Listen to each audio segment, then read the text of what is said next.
وزیر اعظم پاکستان عمران خان اس وقت چلاس میں عوامی اجتماع سے خطاب کر رہے ہیں. آئیے آپ کو براہ راست لیے چلتے ہیں.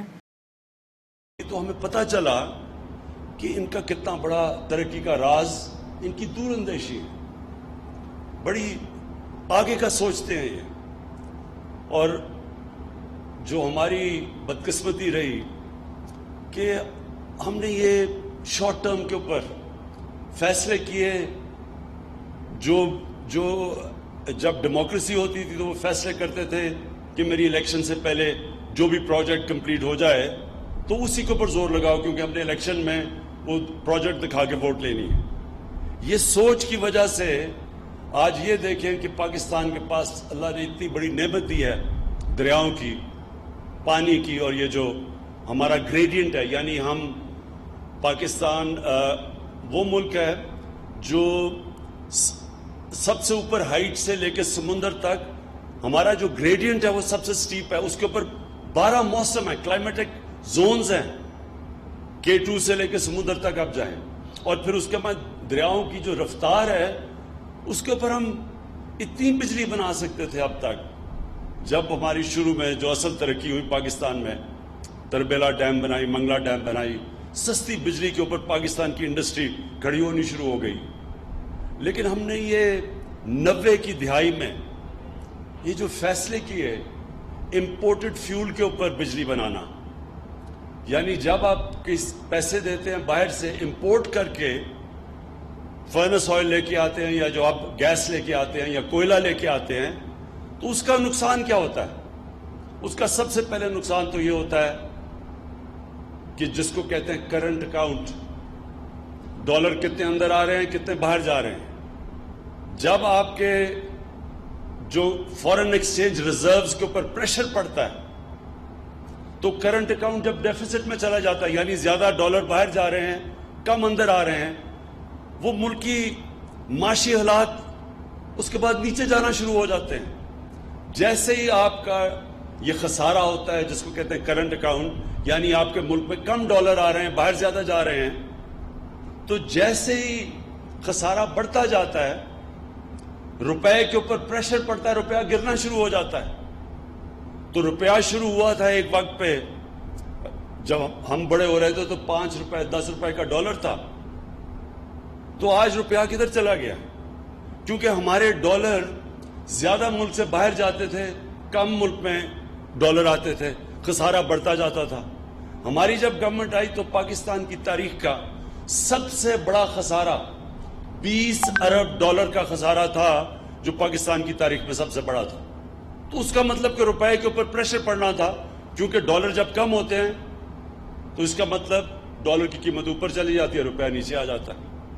تو جب ہم نے یہ غلط فیصلے کیے کہ ہم نے فرنس آئل یعنی باہر سے تیل امپورٹ کر کے اس کے اوپر جب بجلی بنانی شروع کی تو اس کا پریشر پڑنا شروع ہوا ہماری کرنسی پہ.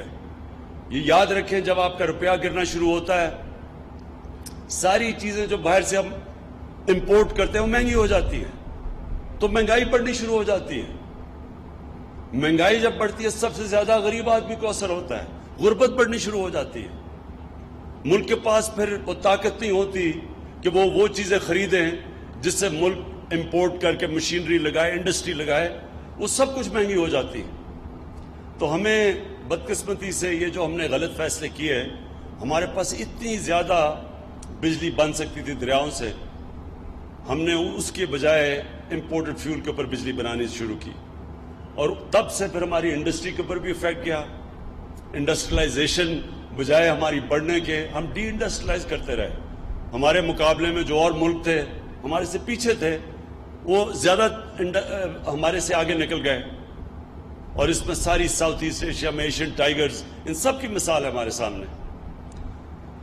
تو یہ جو آج ہم نے اس کی بڑا فیصلہ کیا ہے, ایک ایسی پاکستان کی تاریخ کی سب سے بڑی ڈیم اب ہم بنانے جا رہے ہیں.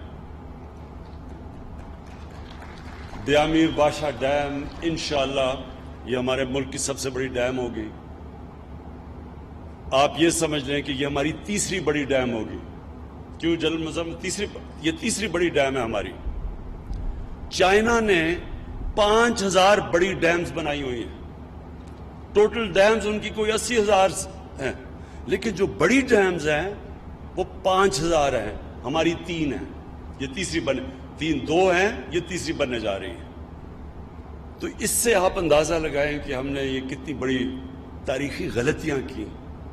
اپنے ملک کے اوپر ہم نے اپنے لوگوں کے اوپر ظلم کیا کہ جب اللہ نے ہمیں نعمت دی ہوئی تھی پانی کی, ہم نے کیوں نہیں یہ سوچا اس کا. اور یہ جو دیامیر باشا ڈیم, آپ کو پتہ ہے یہ آج سے 50 سال پہلے اس کے اوپر فیصلہ ہوا بنانے کا. اس کی سائٹ تو پہلے سے تھی کیونکہ زبردست سائٹ ہے اس کی, یعنی جو راک سٹرکچر ہے, یہ جو پتھر ہیں اس کے, اس سے بہتر جگہ ڈیم کی ہو ہی نہیں سکتی. نیچرل ڈیم ہے. 40 سال پہلے فیصلہ ہوا اور آج جا کے ہم اس کے اوپر کام شروع ہوا ہے. تو یہ ڈیمز ہیں. اس کے بعد اور ڈیمز کے پوری بنایا ہوا ہے ہم نے کہ ہر وقفے کے بعد ہم اب اگلی ڈیم کے پاس جائیں گے جو دریاؤں کے اوپر بنے گی. اس سے ہوگا کیا؟ نمبر 1 کہ ہمیں کوئی روپے پہ پریشر نہیں پڑے گا, ہمارے فورن ایکسچینج پہ پریشر نہیں پڑے گا. اپنا فیول ہوگا, یعنی جو پانی ہے وہ پاکستان کا ہوگا, امپورٹ نہیں کرنا پڑے گا. دوسری چیز, اور ایک اور پاکستان کے سامنے ایک بڑا مسئلہ ہے جو آج سے ساری قوم, اب ہم اس طرف, میں نے ساری قوم کو اس طرف لگا دیا ہے کہ ہم نے اپنے ملک میں درخت اگانے ہیں. 10 ارب درخت ہم نے فیصلہ کیا اگانے کا. وہ کیوں؟ کیونکہ پاکستان متاثر ہو سکتا ہے آگے کلائمیٹ چینج سے, گلوبل وارمنگ سے. اس کا مطلب کہ جب ٹیمپریچر بڑھتے جائیں گے تو پاکستان وہ ملک ہے, وہ 10 ملکوں میں جدھر سب سے زیادہ نقصان ہو سکتا ہے. تو لہٰذا یہ جب آپ پانی کے اوپر بجلی بناتے ہیں تو ہم گلوبل وارمنگ میں اضافہ نہیں کرتے. جب ہم کوئلے پہ بناتے ہیں یا ہم فرنس آئل سے بجلی بناتے ہیں تو وہ گرمی پیدا کرتی ہے, یعنی گلوبل وارمنگ میں اضافہ کرتی ہے. تو دونوں طرح ہمیں فائدہ ہے. نہ ہمیں امپورٹ کرنا پڑے گا فیول, اور نہ ہمارے ماحولیات کے اوپر اس کا نیگیٹو اثر پڑے گا. اور پھر جو آج کل ضرورت ہے سب سے بڑی, میری قوم کو, نوجوانوں کو نوکریاں چاہیے. مشکل وقت سے ہم گزر پہلے رہے تھے, پھر یہ کرونا وائرس کی وجہ سے جو شٹ ڈاؤن کیا گیا اس سے بہت بڑی بے روزگاری پاکستان میں پھیلی ہے. اور کیونکہ میں یہ سارا آپ کا علاقہ جانتا ہوں, گلگت بلتستان کا, اور یہاں چلاس کئی دفعہ میں آیا ہوں پچھلے 30 سالوں میں, تو مجھے تو پتہ ہے کہ یہاں سارا اوپر علاقہ ٹورزم کے اوپر کتنا ڈیپینڈ کرتا ہے. ان کی کتنی ضرورت ہے کہ یہ گرمیوں میں ٹورزم آئے, اور پھر ہر جگہ گیسٹ ہاؤسز بنائے ہوئے ہیں لوگوں نے, بڑا ذریعہ معاش ہے, آمدنی ہے لوگوں کی. تو مجھے پتہ ہے کہ کتنا متاثر ہوا یہ سارا علاقہ. میں چیف منسٹر صاحب سے کہوں گا کہ SOPs کے ساتھ ابھی سے تیاری کریں کہ ان علاقوں کے اندر ٹورزم کھولنی شروع کریں.